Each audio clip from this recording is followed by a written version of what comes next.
Termasuk kesalahan dalam sholat adalah menurut penulis kitab ini adalah melafadzkan niat. Meskipun saya pribadi dalam hal ini memahami bahwa mengucapkan niat itu termasuk ranah ikhtilaf atau perbedaan pendapat di kalangan para ulama. Jadi kalau ada saudara kita, teman kita yang melafadzkan niat, maka kita hormati pendapatnya. Tetapi bagi kita bahwa melafadzkan niat itu tidak ada contoh dari Nabi, dari sahabat, sehingga tidak perlu bagi kita untuk melafadzkan niat. Niat yang dicontohkan, yang dilafadzkan itu adalah pada saat ibadah haji dan umroh. Maka kalau haji dan umroh silahkan melafadzkan niat. Tetapi untuk sholat wajib maupun sholat sunnah itu adalah satu peristiwa yang setiap hari terjadi di zaman Nabi. Nabi setiap hari sholat, para sahabat setiap hari sholat, bahkan sholat wajib maupun sholat sunnah. Tapi nyatanya tidak ada satupun riwayat dari Nabi maupun dari para sahabat yang menjelaskan bahwa Nabi atau para sahabat melafadzkan niat. Padahal sholat adalah peristiwa yang setiap hari dijalankan, tapi riwayatnya tidak ada. Karena riwayatnya tidak ada, maka dalam ibadah itu kita harus ittiba, mengikuti tuntunan Nabi Shallallahu Alaihi Wasallam bagaimana beliau menjalankan sholat. Dan niat itu letaknya ada di dalam hati, bukan di lisan. Jadi niat itu letaknya ada di dalam hati, bukan di lisan. Sehingga Bapak Ibu, kita di dalam menjalankan ibadah sholat tidak perlu melafadzkan usolli, tidak pula melafadzkan nawaitu, seperti misalnya nawaitu soma ghadin an adai fardi syahri, itu tidak perlu kita lafadzkan. Setiap kita makan sahur, maka di situ sudah ada niat sholat, niat puasa. Jadi setiap kita makan sahur, maka sudah ada niat puasa. Setiap kita berdiri kemudian mengucap takbiratul ihram, maka di situ sudah ada niat sholat, sehingga tidak perlu diucapkan. Selain itu, mengucapkan niat ini juga akan merepotkan bagi kita. Ketika kita sedang sholat, niatnya pertama adalah munfarid, atau niatnya pertama tadi adalah makmum, tapi tiba-tiba dia masbuk. Ketika dia masbuk, ada yang nepuk plek jadi makmum, berubah niatnya menjadi imam pakai hati atau pakai lafaz? Pakai hati kan? Nah, sehingga memang benar ini tidak merepotkan karena pakai hati. Coba kalau pakai lafaz, berubah niatnya gimana? Ya, di tengah.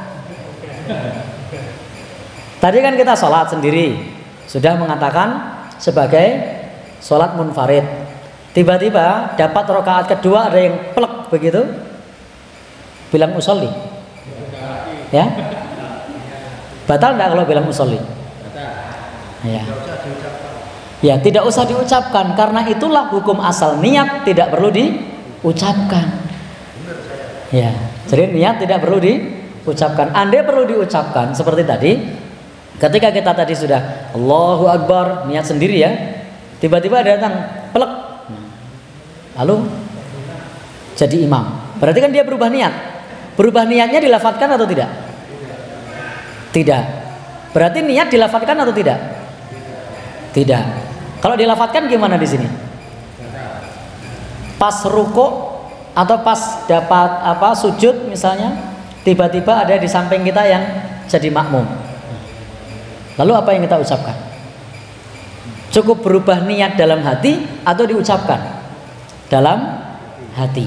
Karena justru diucapkan itu membuat kita repot. Maka tuntunan syariat itu memudahkan kita. Itulah kenapa Nabi mengajarkan kepada kita. Nabi SAW mencontohkan kepada kita dalam masalah sholat, puasa, wudu, mandi, semua niat tersebut cukup di dalam hati. Dan tidak ada satu hadis pun yang menjelaskan lafadz niat dalam ibadah kecuali haji dan umroh. Maka untuk haji dan umroh silahkan dilafadkan. Lu kok dilafadkan haji dan umroh? Karena ada contohnya. Ibadah itu ittiba, tinggal mengikuti cara yang diajarkan dilakukan oleh Nabi. Lah kalau sholat ada enggak Nabi mengatakan usolli? Tak ada hadisnya. Lah kalau kemudian wudu, pernahkah Nabi mengucapkan nawaitu? Tidak ada hadisnya. Puasa Ramadan, apakah Nabi mengucapkan nawaitu? Tidak ada hadisnya. Sehingga niat cukup di dalam hati. Baik, Bapak Ibu yang berbahagia yang dirahmati Allah, sehingga dalam masalah ini sebagaimana dijelaskan Imam Ibnu Qayyim Al-Jauziyah dalam kitab Zadul Ma'ad, di situ ketika Nabi SAW berdiri untuk salat, beliau mengucap Allahu Akbar. Jadi tidak ada kata apa-apa sebelumnya. Sebelumnya Nabi tidak mengucap usolli, tapi Nabi mengucap apa?